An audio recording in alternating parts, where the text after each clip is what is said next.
Well, I'm talking to Associate Professor Karen Becker, who's got great experience in leading change. Karen, can you tell me a little bit, what are some principles that you think guide effective change leadership?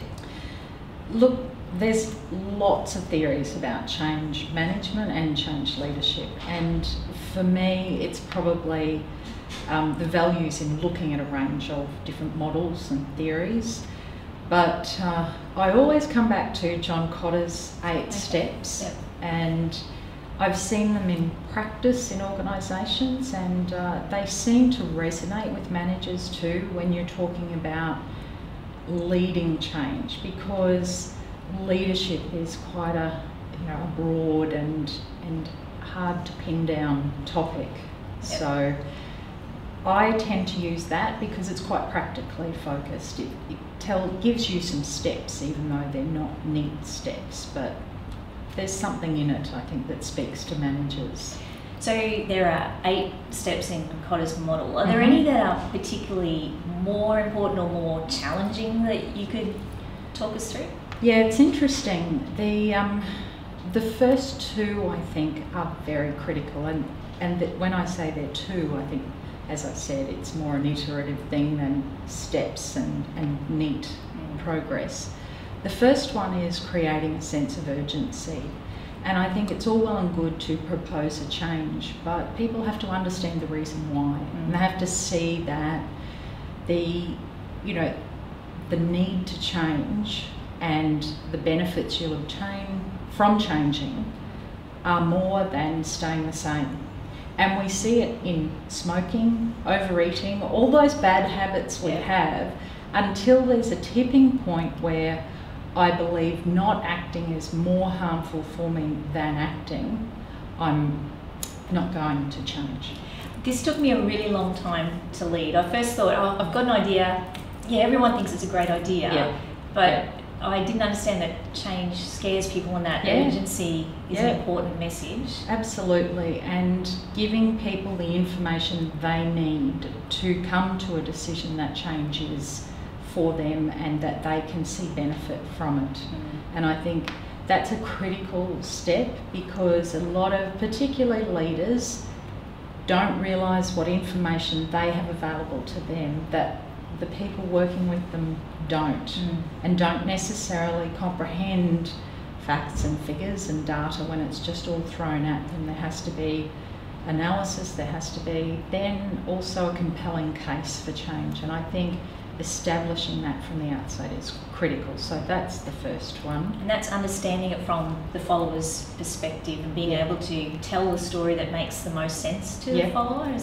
Absolutely. And I think we make assumptions about who may be more resistant to change. And in some of the research I've done, it's actually the people with more to lose that are more resistant. So often people who have been around a long time, who are considered experts, the go-to person, they're the ones that resist it because they have a level of informal power that comes from being the expert, and people trust me and they come to me and they know that I know the answer, and you're going to change the system, and then I'll be no more knowledgeable than anyone else. So even people, who you believe should be on board because it gives them a benefit, stepping back and saying what have they got to lose is also really important.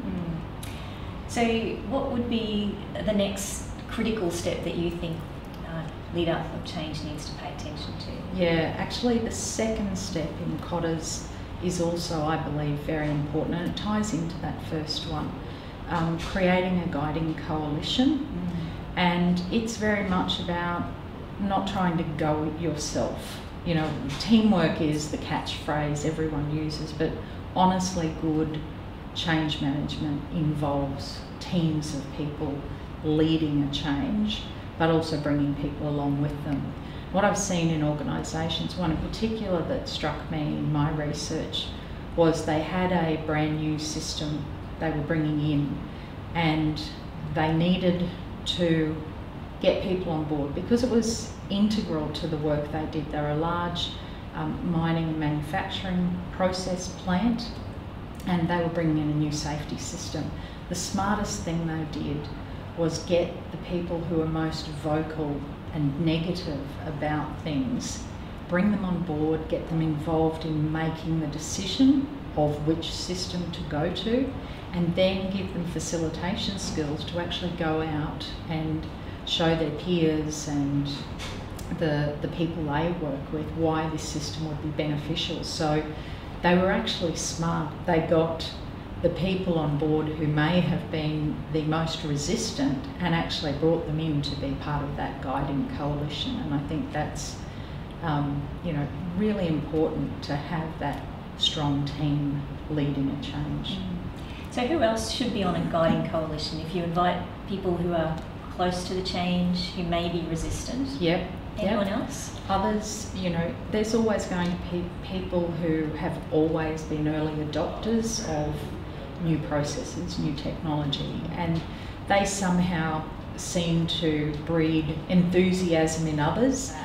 If you can find people who are really positive and are willing to put themselves out there, then they're often good ones to have on that guiding coalition as well. Then you've got, obviously, there will always be politics in change, so thinking smart about who are the people that, if we had them on board and involved from the start, would make the transition smooth. They're the ones to focus on as well. But having a good mix of people who bring different skills and experience to the table is important. So what benefit does it have for a leader then to have a team approach?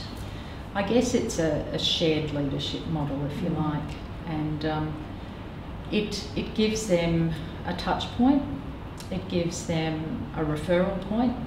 The worst thing that can happen though is they use it for excuse making or for blame shifting. So they've got to actually see themselves as a part of this guiding coalition and be involved in that rather than stepping back and using it as a means of excuse if the change fails. So that's the only word of caution. Okay. So there's the potential for evil, but we need to use it for yes, good. Exactly. Right. Exactly. So another stage in Kotter that you'd like to tell us about? I think the other one, which is a few steps down, is talking about creating short-term wins. And I think we all know about this even in our daily work, that if we have a huge chunk of work to do, it's better to break it down and to say, yeah, I achieved that today, rather than waiting for 6 months' time when I finally finish.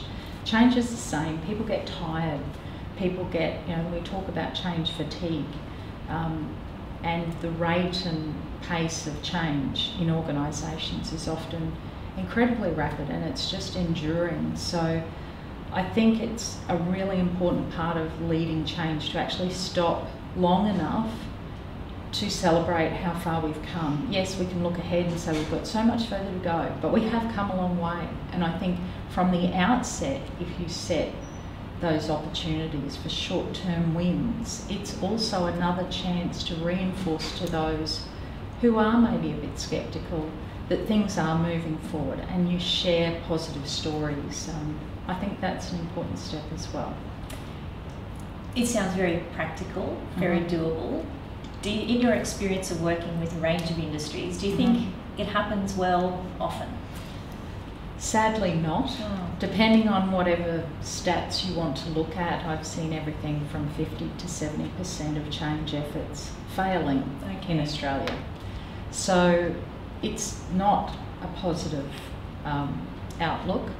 However, I have seen examples of organisations do this very well, and it's because they've thought about it from the start, they've planned it, they've been willing to make mistakes and to really have a culture of accepting mistakes because we are trying to innovate or we are trying to change or improve. So there are some good news stories, and I think the more that we talk about it and get people, leaders, to actually think about how they are going about implementing change, we've got hope. I see hope. That's lovely. Well, thank you very much, Karen, for talking with us. You've given me lots of hope as well. Oh, wonderful. I'm pleased.